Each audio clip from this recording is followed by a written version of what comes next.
Welcome to the deep dive. Yeah. We're really aiming to cut through the noise today. Yeah. We're looking at some pretty advanced leadership blueprints, specifically for managers, frontline supervisors. Right. And boiling that down into stuff you can actually use like right away. Actionable intelligence. That's the goal. I mean, our listener, they're probably looking for a shortcut, right? A really practical playbook. Yeah. Something to move past just managing tasks day to day and towards, more strategic leadership. Okay. And our source material for this. It's really rich, actually. It comes from the first 3 months, March, April, May, of this quite comprehensive leadership training program. Which one? It's called Leading with Accountability and Engagement. Multi-module, takes several months usually. Gotcha. Accountability and engagement. Sounds like the core themes. Exactly. The whole program is built around those 2 pillars. First, you got to cultivate that deep personal accountability in yourself. Right. Start with yourself. Then you figure out how to operationalize engagement and accountability with your actual team. We're honing in on those first 3 modules, the foundation. March, April, May. So what's the mission here? Not just a book report, I guess. No, definitely not. We want to extract the actual frameworks. The mindset shifts, the tools for execution. The practical stuff. Yeah, the stuff that lets you, the listener, drive results and importantly, build that high accountability culture without needing months of formal training. So we want to know not just what the tools are, but how a manager actually uses them, under pressure in the real world. Okay, let's unpack this then. This deep dive, it's really designed to help you shift. Shift from feeling maybe overwhelmed by the day-to-day. Right, firefighting mode. To operating with more strategic command. Intentionality. So let's start at the beginning. That March module, all about personal accountability in action. Right. And the core idea here, the main framework, it revolves around operating above the line. Love the line. Okay. Yeah, it's often linked to something called the Oz Principle in organizational theory. It basically defines the default state for a leader who's truly accountable. And the interesting thing here is how they redefine accountability itself. Usually we think of it negatively, don't we? We do. Like, who's accountable for this mess? Exactly. Finding fault. But these sources, they define it proactively. It's a personal choice to rise above one's circumstances and demonstrate the ownership necessary for achieving desired results. That phrase personal choice is key, isn't it? Totally. It shifts the focus. It's not about dwelling on past failures. It's about your current and future efforts. What are you going to do now? And they use this visual, the line. Success is above the line. That's where winners operate, they say. And failure, or maybe just stagnation, is below the line. Right, languishing below the line. And when people, leaders, team members choose that path of like avoidance or blame, they slip into this pattern, predictably. The predictable victim cycle. We should probably detail these steps because spotting them, either in yourself or your team, that's step 1 to fixing it. Absolutely crucial for managers. This cycle explains so much about why things stall or fail. It often starts subtly with step 1. 1, ignore, deny. So like you get bad news, bad data. Yeah, metrics that don't match what you hoped for. And the first reaction is just pretend it's not real or the data's wrong. Okay, if that doesn't work, if reality keeps knocking. Then you often slide into step 2. 2, it's not my job. The boundary defense. Exactly. Boundaries are necessary, sure, but here they become walls. Oh, that's an engineering problem, or that client isn't technically in my portfolio. It's basically washing your hands of shared responsibility. Okay, that feels passive. Does it get worse? Oh yeah, it can become actively destructive. Step 3 is 3, finger pointing. Blame game. Precisely. Externalizing failure. It wasn't me. It was the budget, the system, my boss, the market, whatever. Never internal. Okay, so ignore, deny. Not my job. Finger pointing. What's next? Well, after pointing fingers, people often retreat into more passive tactics again. Step 4 is 4, fake confusion. Fake confusion. Like, I just don't understand. Exactly. This is too complicated, or I'm not sure what you're asking me to do. It's a way to avoid being tasked with the solution because, hey, they just don't get it. Clever in a way. Yeah. And frustrating for a manager, I bet. Extremely. And that often leads to step 5. 5, cover your tail. CYA. Document everything. But not to solve the problem. It's purely defensive. Compiling emails, logs, meeting notes, all to prove it wasn't their fault when things inevitably go south. Energy spent on defense, not offense. Okay, and the final step. The final stage of paralysis, really. Step 6, 6, wait and see. Just hoping it resolves itself. Or that someone else jumps in. It looks like cautious patience, maybe, but it's really just procrastination. It's a silent killer on teams that need to move fast. Wow. Okay, so those 6 steps: ignore, deny, not my job, finger pointing, fake confusion, cover your tail, wait and see. Managers have to be alert for these. In their teams, and let's be honest, in themselves too. It's easy to slip below the line under pressure. Recognizing it is the first hurdle. So if you spot this, what do? How do you get back above the line? That brings us to the next competencies, 2 and 3. They focus on reframing your thinking using a technique called QBQ. QBQ. The question behind the question. It's positioned as the direct antidote to that victim thinking we just described. Okay, so how does that work? It's about the questions you ask. Exactly. The idea is that our initial gut reaction questions when things go wrong are often, incorrect questions. IQs, they call them. Incorrect questions. How so? They tend to be negative, defensive, unproductive. They drag you down into that below-the-line muck. Okay. Examples. The material is really clear. Avoid asking why. Why did this happen? Why me? It just invites excuses, victim stories. Poor me. Right. It leads backwards, not forwards. Precisely. Also, avoid asking when. When will someone fix this? When will I get the resources I need? It puts you in a passive waiting mode, delays action. Okay. Know why, know when, what else? And this one's critical for teams. Avoid asking WHO, who dropped the ball? Whose fault is this? Instant blame game. Exactly. The sources have a great term for it. They call it blamestorming. We want brainstorming, not blamestorming. Okay, so if why, when, and who are out, what's left? That's the QBQ. Yes. The QBQ technique is about asking better questions, but crucially, directed at yourself, not at others. Internal questions. Right. Stop analyzing everyone else and focus on your own personal responsibility no matter what's going on around you. How do you form a good QBQ then? Is there a structure? A very simple, very effective one. 3 guidelines. Think TQA, that's the thinking behind it. A proper QBQ must, 1, begin with what or how. Okay, focus on action or method. 2, it must contain an I, not they, not we, not you, I. Personal ownership. Got it. And 3, it must focus on action. What can I do? What or how includes I, focuses on action. Okay, let's try one. A typical bad question, an IQ, might be, why is this project so behind schedule? Right. Victim thinking, external blame implied. The QBQ version flips it. So instead, what can I do right now to help get this project back on track? Perfect. Or, how can I contribute to identifying the bottlenecks? See the difference. The energy shifts instantly from complaint to potential contribution. Yeah, it's empowering, actually. Okay, so you fix your internal questions with QBQ. What about external action? That's competency 4, the path to ownership. It's a sequence. See it, own it, solve it, do it. SOSD. SOSD. See it, own it, solve it, do it. Sounds straightforward. It sounds simple, but the discipline is in the sequence. This is what separates good managers from great leaders, according to the sources. First, CIT.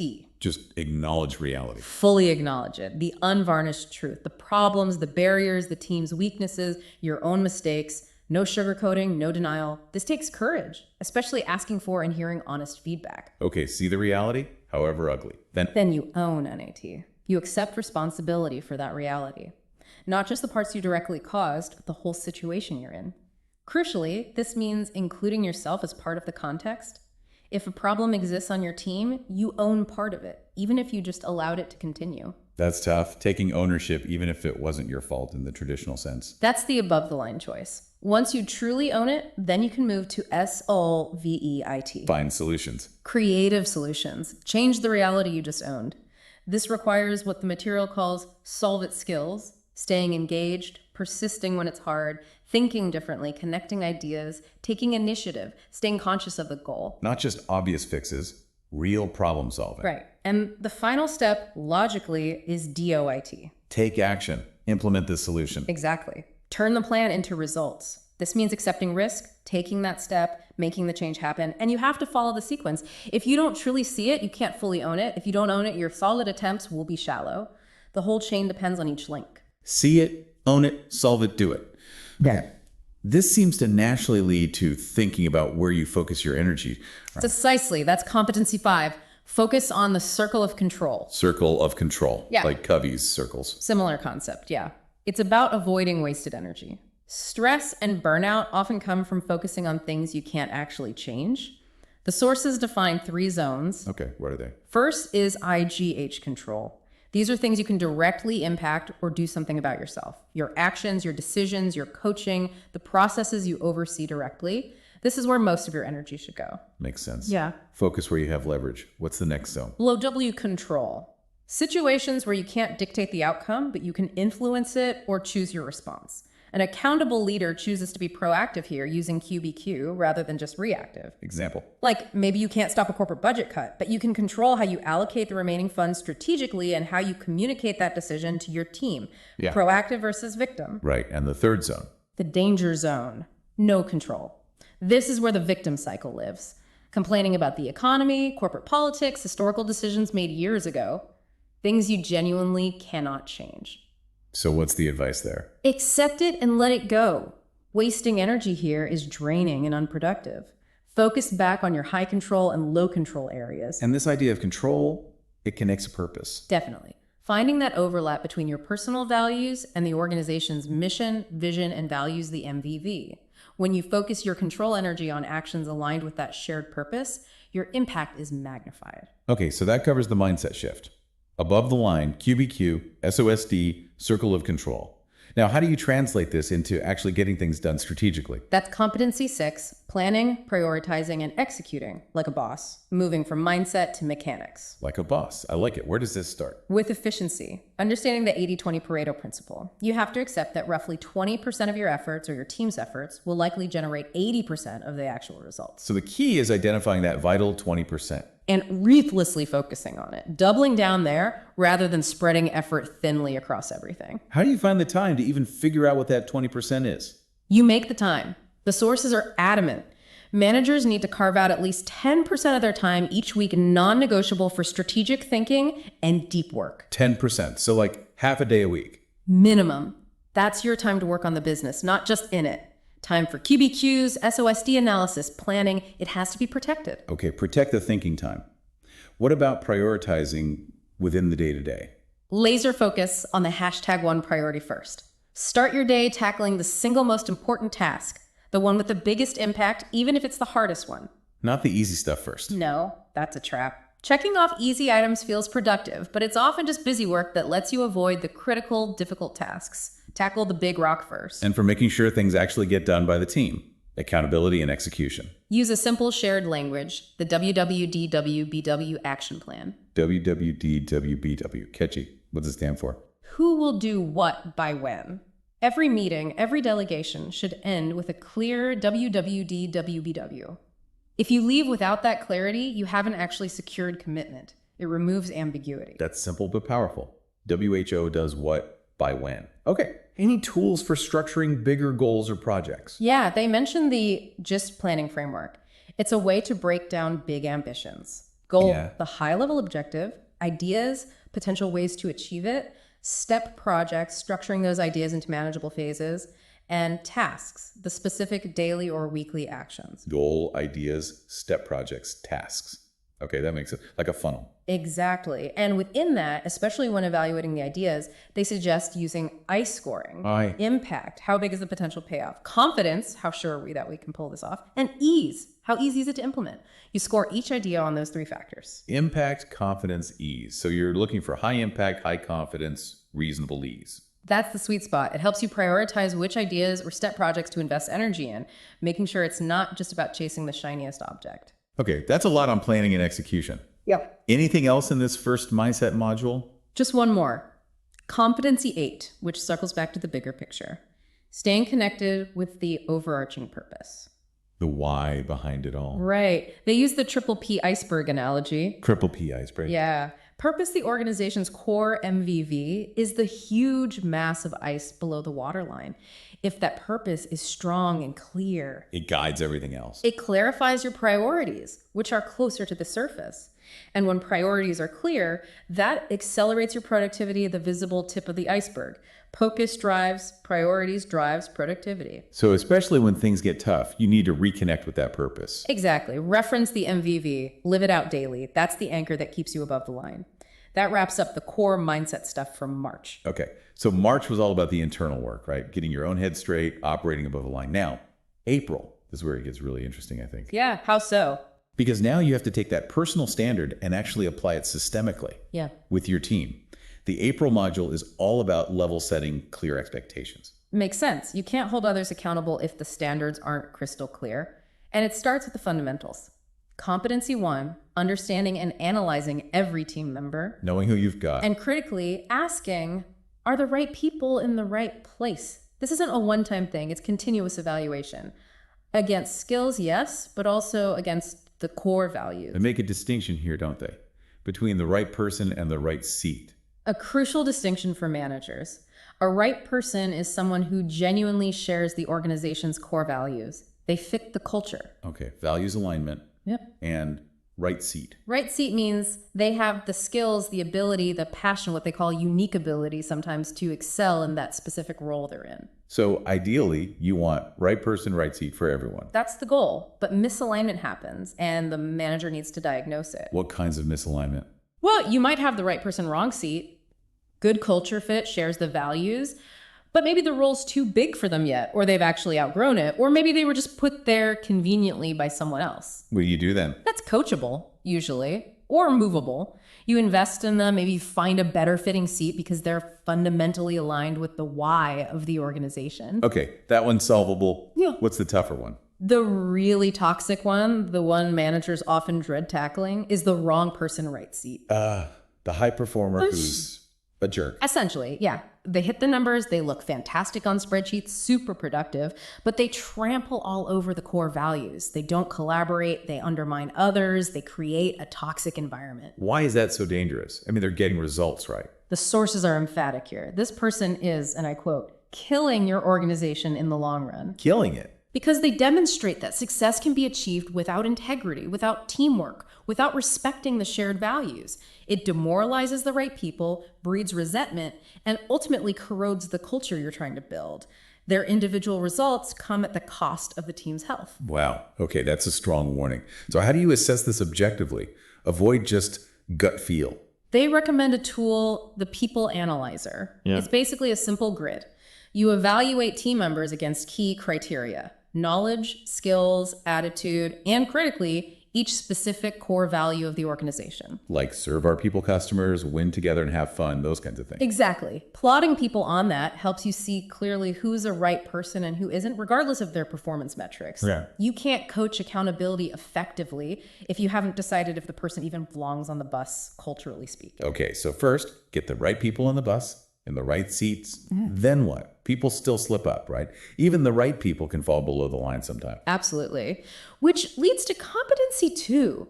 Having a clear plan for coaching team members out of the victim cycle when you see those below the line behaviors pop up. They need a playbook. Yes. Yeah. A 5-step manager's action plan, which actually ties back nicely to the March concepts. Step 1, listen. Really listen, or just wait to talk. Really listen. Be alert for those victim cycle excuses, but listen empathetically. Understand the obstacles they perceive. Okay, step 2. Action knowledge. Yeah. Validate their reality. Yes, I understand the budget is tight, or I agree, that deadline is challenging. Acknowledge that the obstacles feel real to them. Don't dismiss their perspective out of hand. So listen, acknowledge, then you jump in. Then you gently nudge. Step 3, ASK. This is where you use the QBQ principle, but guide them. You continually ask questions like, okay, given those challenges, what else can you do to achieve the result? Or what options do you see for overcoming that obstacle? Putting the ownership back on them. Resisting the urge to just give them the answer. Exactly. That urge is huge for managers, but you have to resist. Keep asking what else until they start generating solutions. Okay, ask. Then. Then you move into coaching mode. Step 4, coach. Help them analyze the gap between where they are now and the goal. Discuss above the line thinking, maybe reference the SOSD steps, help them structure their own ideas. And finally. Step 5, commit. Nail down the plan. Get it in writing if necessary. Use WWDWBW, who will do what by when. And, critically, agree on a specific follow-up time. Make the commitment concrete. Listen, acknowledge, ask, coach, commit. Okay, that's a solid coaching framework. Now, what about the work itself, making things run smoothly? That's competency 3. Identify and document core processes, systemizing the business. Uh-oh. Process documentation sounds tedious. It can be if you overdo it. The goal isn't bureaucracy. It's moving from being constantly run by the business reacting to chaos to actually running the business strategically. Predictability, scalability. So how do you avoid drowning in documentation? Apply the 80-20 rule again. Focus only on the 20% of core processes that drive 80% of your results. Usually this is like 7 key processes, maybe fewer. The critical few. Exactly. Keep the documentation simple, high level. Checklists often work best. And crucially, involve the team who actually does the work in creating them. That builds buy-in. Makes sense. And once they're documented. The manager's job becomes ensuring they are followed by all, FBA, consistently. Reinforce, train, inspect. If processes aren't FBA, they're useless. Consistency is key for efficiency and quality. Okay, document the critical few processes, get buy-in, ensure FBA. Got it. What about setting goals for the team within these processes? Competency 4 tackles goal setting. And the sources argue for a different model than the traditional SMART goals. They say fast beats smart. Fast goals. Okay, acronym time again. F. Frequent discussions. Goals aren't set and forget. You need regular check-ins, maybe weekly, to maintain focus, provide coaching, and adapt as needed. Okay, frequent. Okay. Ambitious scope.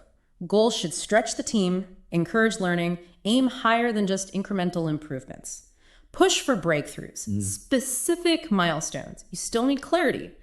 Metrics, key results, deadlines, all agreed upon up front so everyone knows what success looks like and how progress is measured. Okay, measurable milestones. And T. Transparency.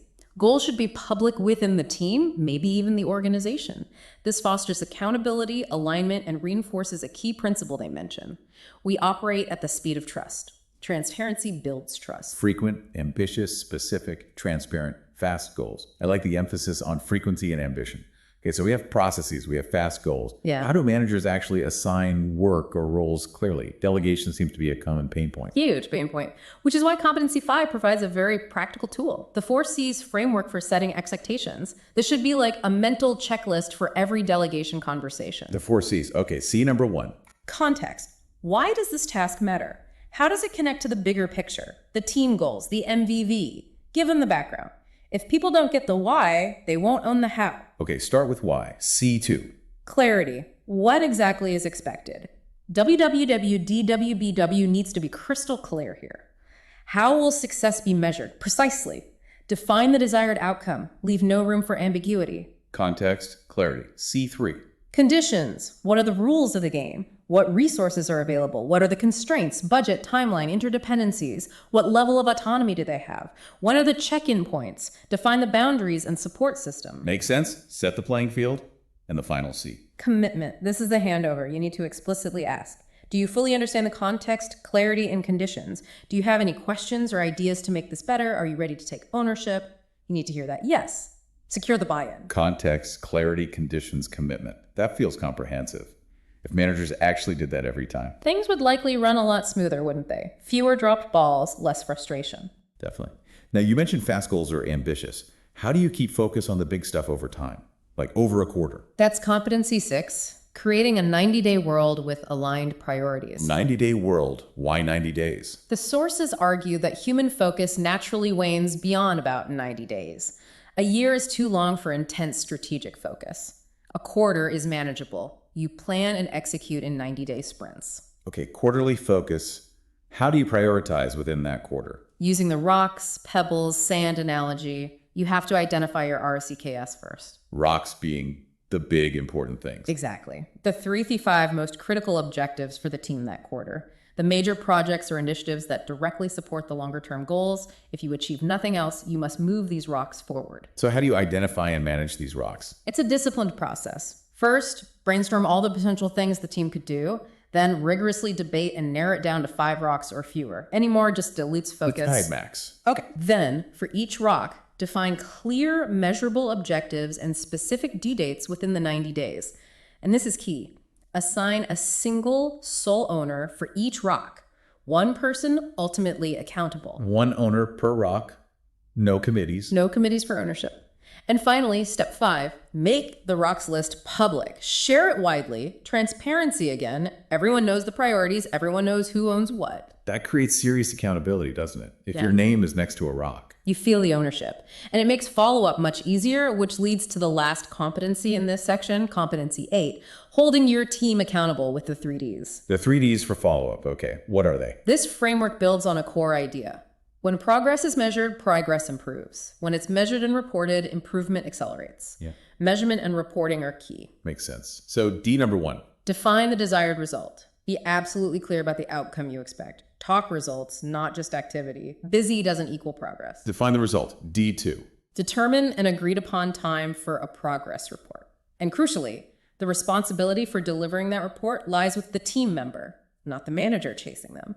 They bring the update to you at the agreed time. Puts the onus on them. I like that. And D3.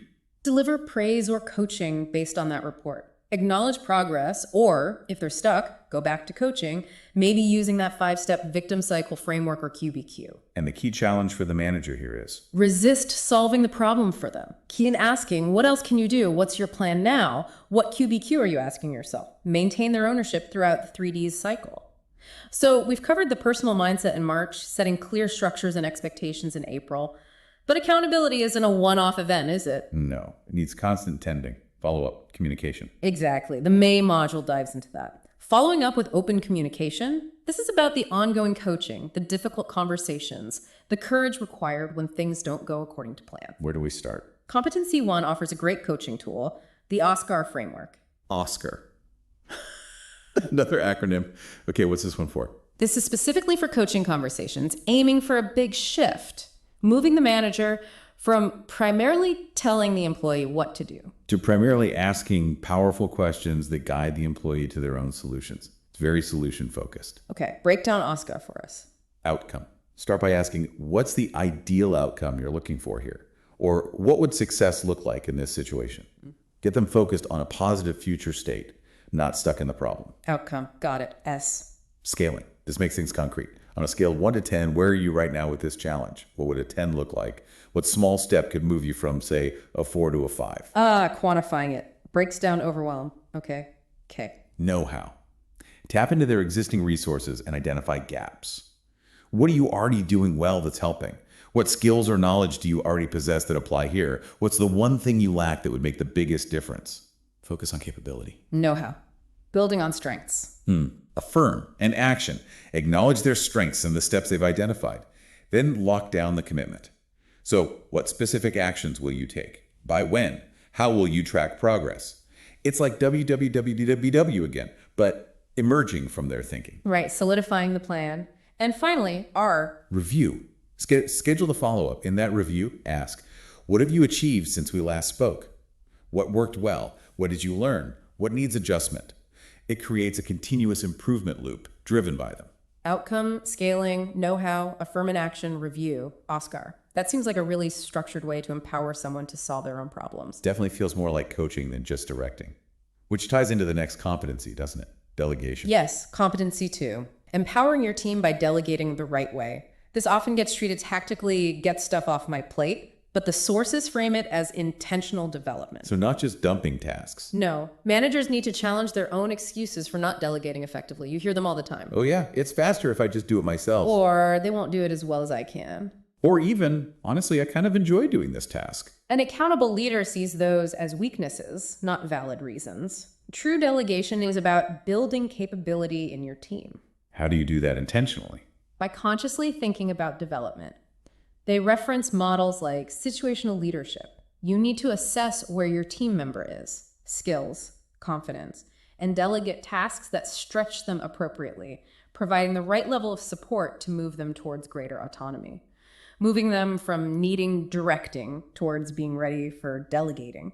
So delegating builds their skills and frees up the manager's time, ideally for that 10% strategic thinking we talked about earlier. That's the virtuous cycle, yes. But delegation, coaching, sometimes it leads to friction, doesn't it? Things get tense. For sure, which means managers need to handle conflict. Exactly. Competency 3 is about leaning into crucial conversations, not avoiding them. Crucial conversations, meaning the tough ones. Yeah, the definition is high stakes, differing opinions, and strong emotions involved. Performance issues, conflicts, ethical dilemmas, the conversations you'd rather avoid. Okay, how do you handle them effectively? Is there a process? A 5-step approach, starting with internal prep. Step 1. Ask yourself, Before you even open your mouth to the other person, get clear internally. What actually happened from my perspective? What specific emotions am I feeling? Anger, disappointment, fear. And how is this impacting my identity or sense of self? Wow, deep self-reflection first. Okay, step 2. Check yourself. What is my real goal for this conversation? What do I hope to achieve? Reconciliation, changed behavior, just being heard, and importantly, can I genuinely let this go if I don't raise it? If it violates core values or derails key goals? The answer is probably no. So clarify your own stuff, check your motives, then you approach the person. Carefully. Step 3, approach with care. Create psychological safety. Frame it as a joint problem-solving discussion, not an attack. I'd like to talk about X because I want us to find a better way forward. Focus on a shared goal if possible. Okay, set a safe stage. Step 4. Explore. Now you listen. Actively listen to their perspective. Acknowledge their feelings, even if you don't agree with their view. Use phrases like, help me understand, or tell me more about. Unpack how you both got to this point. Seek to understand before being understood. Classic. And step 5. Problem solve. Once both perspectives are on the table, brainstorm options together. Look for solutions that address both sides' core concerns. Define clear next steps, WWW again, and agree on how you'll keep communication open moving forward. End with a concrete plan. Ask yourself, check yourself, approach with care, explore, problem solve. That's a robust framework for tackling those tough talks. What if the problem isn't behavioral, but more like a complex operational issue? Good question. Competency 4 suggests including others in problem solving using the Bright Ideas framework, especially for digging into root causes. Bright ideas, let's hear it. Identify the problem, get the facts, keep the problem statement simple and clear, define potential solutions, brainstorm widely with the relevant team members, generate options, strategize, evaluate the options, analyze costs, benefits, risks, maybe use IC scoring, pick the best path forward together, act, implement the chosen solution, just do it. And see if it worked, measure the results. Did it solve the problem? If yes, great. If not, review, revise, maybe go back to define or evaluate and try again. It's an iterative cycle. Identify, define, evaluate, act, see. Bright ideas. It emphasizes teamwork in solving tricky problems. Yeah. Okay, one competency left in May. What is it? It's an interesting one, maybe unexpected. Competency 5 is leveraging the emotion wheel when making decisions. An emotion wheel, like the chart with all the feelings. How does that fit into management? The sources argue that the best leaders are emotionally intelligent, they understand their own emotions, and can accurately gauge the emotions of their team members. Ignoring the emotional layer of a situation means you're missing crucial data. Okay, so how do you use the wheel? It helps you get specific. Instead of just saying, I feel bad, or that employee seems upset, you use the wheel to pinpoint the specific emotion. Are they frustrated, disappointed, anxious, overwhelmed? The center of the wheel has broad categories, and you move outward to find the more precise term. Why does that precision matter? Because it guides your response. If you label an underperformer as simply lazy, you might react punitively. But if you use the wheel and realize they're actually feeling overwhelmed or insecure, your approach changes completely. You might use OSKAR coaching instead of disciplinary action. So understanding the specific emotion leads to a more targeted and effective managerial response. Exactly. It's about accepting the emotional reality, reflecting on your own emotional state, and communicating productively about emotions, especially when making tough decisions about performance or team dynamics. Emotional intelligence fuels better accountability outcomes. Hashtag outro, host, speaker, and expert speaker. Wow. Okay, that was a serious deep dive. We've basically condensed 3 months of pretty intensive leadership training. We covered a lot of ground from that core personal mindset shift. Right, the BARCH stuff, operating above the line, QBQ, SOSD. To the April structures for setting clear expectations. Like right person, right seat, the 4 C's, fast goals, 90-day rocks. And finally, the May competencies around communication and follow-up. OSKAR coaching, crucial conversations, using those frameworks consistently. So if we were to boil it down for you, the manager listening, the key takeaways fall into maybe 3 buckets. Yeah, sounds right. First is mindset, that internal work from March. You have to operate above the line, use QBQ constantly for self-correction, and live by experiment. See it, own it, solve it, do it. Second bucket is structure. That's the April content, getting the right people in the right seats, using the 4 C's for every delegation, driving focus with 90-day rocks and fast goals, building the system. Now the third bucket is execution and communication. The May skills, coaching with OSKAR, delegating to develop, having the courage for crucial conversations, making it happen day to day. And the underlying message through all of this, the real truth, is that being this kind of leader, accountable, strategic, empowering it, isn't just a job title you get. No, it's a choice you make every day. It's a daily intentional decision to actually apply these frameworks consistently, even when it's hard. So for the final challenge to you, the listener, maybe the best way to make this stick is to use those foundational competencies from March as a daily reflection. That's a great idea. Those core mindset pieces, before you walk into that meeting, before you delegate that task, before you make that tough call, quickly ask yourself, how am I truly seeing the situation right now? Am I acknowledging the full reality? how am I owning my part in this? Am I accepting responsibility? How am I actively trying to solve it right now with the resources I have? And what specific action am I going to do about it today? How am I focusing my energy only on what I can control or influence? Am I asking the right QBQs of myself? What can I do? Am I connecting this back to our purpose, our MVV? Am I planning and prioritizing effectively? Focusing on that vital 20% like a boss. The challenge isn't really learning this stuff. You've heard it now. The real challenge is the consistent daily application. Yeah. So the final provocative thought we want to leave you with is really a question for yourself every single day. How am I showing up as the strategic, accountable leader my team is actually counting on? That's the question that should drive everything else.